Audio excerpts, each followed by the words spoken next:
Hey guys, welcome back to another video, and in today's video we are doing the Shrine of Secrets review for the 4th of July 2021. Happy 4th of July everyone! This is the series where we go over the Shrine of Secrets in Dead by Daylight. There are 2 killer perks and 2 survivor perks. We go over what they do, how they work, how the perk changes as you tier up, what characters they come with, and at the end I'll give my thoughts on which ones I think you should buy with your iridescent shards. It is very warm right now, so apologies if my breath and talking is even worse than normal. It is incredibly hot at the moment, so yeah, we have a new shrine every day for the next couple days, and I say couple days, it's like a few weeks. We have a new shrine every day, so I vowed to try my best to get a shrine review out every day for this thing. Sometimes I'll be late to them like I am today, but hopefully I can get all of them done, and if I can, I'll be very happy with that. And also, I have now started finally recording gameplay footage to use as background footage for commentary videos. I know I've been going on about this for probably as long as I've been doing this series, and I did do one a while ago, which I think was like last November maybe. So I'm making a comeback. Give me some suggestions down below of Dead by Daylight topics I can talk about, and then hopefully I can actually have other content out, because I do want to do that. That's something I want to do for a while, so hopefully we can get that started, and also you can do that on my Twitter as well. So we're just going to get started, I think. First of all, we have Balanced Landing, which is a near perk, and this is an exhaustion perk, and basically after you fall from a great height, it reduces your stagger duration from falling by 75%, and reduces the volume of grunts from falling by 100%. So when you drop down, you know, and you're like on the ground for ages, and she goes like, and then she like has a moment where she like just stands there. That gets reduced by 75%, and then the actual noise gets reduced by 100%, so it gets completely silenced. You start sprinting at 150% of your normal running speed for a maximum of 3 seconds, cause the exhausted status effect for 60 seconds, which obviously, like other exhaustion perks, is 50 seconds at tier 2 and 40 seconds at tier 3. Balanced landing cannot be used while exhausted. You do not recover from exhausted while running. So, yeah, this one, because obviously they all work in different ways, and this one has, so when you fall from a great height, the second you touch the ground again, you'll break into your sprint. So, I think this one is okay. Again, I feel like it's probably at the lower end of exhaustion perks, because it's very like meticulous, because some things don't count as great heights.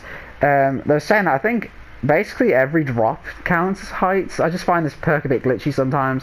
So like, for example, the stairs to basement, if they're in the killer shack, you can literally jump from the ground of the shack to the top of the stairs, and that counts. So you can basically trigger off anything. Though sometimes I find that it doesn't, and then I'm like, what? And then also there's challenges about falling from great heights, and half of those don't count as well. So that's a bit weird. But other than that, it's good to get that speed boost. And again, I think the very good thing as well is the stagger duration part and the volume of grunting. However, I should say that only counts when you're not exhausted, if that makes sense. So when you're actually using the perk, if you use the perk and then while you're exhausted you do it again and fall from a great height, it won't reduce your duration or your volume, so keep that in mind. But other than that, I think it's an okay exhaustion perk, and I think it's an okay perk in general. I just feel like there's a lot of maps that don't have heights like that, and if there are, then you don't really benefit. Like Hawkins is a bit awkward. I know there's that one hole from the 2nd floor to the 1st floor, but other than that, and then it's like the game, it's a bit like, I don't know, just a bit confusing. So it's definitely better than, like, you know, obviously Haddonfield and Ironworks of Misery, I would say, would work well as well. But other than that, it's just, I don't know. I don't think this is one to consistently run, because of just how, like, particular the circumstances have to be. So, you know, the Macmillan maps have those hills everywhere, and Oilhaven does as well. Those work, but I don't know, I personally not really a fan of that one. Next up we have Borrowed Time, which is a bill perk, and again I feel like everyone's probably heard of this, but if you haven't, it did get changed kind of recently. Basically, survivors you and Hook gain the endurance status effect for 8 seconds, which is 10 seconds at tier 2 and 12 seconds at tier 3. This one's great. This one is guaranteed, because endurance is basically taking an extra hit, so pardon me. So you can basically get rescued, and then you can take an extra hit for that person, and it basically helps to prevent tunneling, which obviously I think everyone can agree is a good thing. Protecting from tunneling, not tunneling. Tunneling is obviously kind of shitty unless you have to do it, but like if you don't have to do it and you're doing it anyway, it's like, you know, go away. Fuck off. But yeah, I think it's good obviously just to protect from that. It used to be 15 seconds max, so it has been slightly reduced because before you had to do it in the terror radius, but because of problems of like Freddy's Lullaby and like, you know, pig crouching and Wraith cloaking and everything, they just so now you'll always just get endurance no matter where the killer is, and you'll get it for slightly less seconds. So again, get it. It's great being able to save someone and have them take an extra hit, and like that can really make some good plays if you run to the exit gate and everything like that. So it's good for all kinds of those reasons, you know.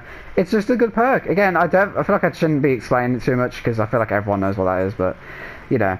Next up we have Strider, which is I was about to say spirit perk. It's not a spirit perk, it's a nurse perk. Basically, breathing of survivors in pain is 25% louder, and repair breathing and regular breathing, my god, is 0% louder. Now at tier 2 it goes 50% louder and then 0% louder, and tier 3 is 50% louder and 25% louder. It's very weird, but basically by the end of it, breathing of survivors in pain is 50% louder, and regular breathing is 25% louder. Does that make sense? I probably didn't explain that properly, but, you know, it goes 50 then 25, okay? The reason I said Spirit perk is because this is basically Spirit's perk. Her power doesn't let her see people, so being able to hear people is very efficient and very helpful. So I feel like a lot of people can't play Spirit without Strider. You can play Spirit without Strider. I used to use Predator on her for a while, but you'll be relying mostly on sound rather than scratch marks when you play Spirit, so that's what I would say. But also, I have used this perk on other killers, and I have to say it's not that bad on other killers. I think it's good on Nurse herself, but I think, I can't really name some off the top of my head, but I think it's good to be able to hear breathing like that, because it's really crazy on the characters that are louder, like Jeff and like Elodie and everything are so much louder when you use this perk. Like, the loud as it is, and like Feng and everything as well, like the loud as it is, because like I think Feng especially is like the loudest in the game.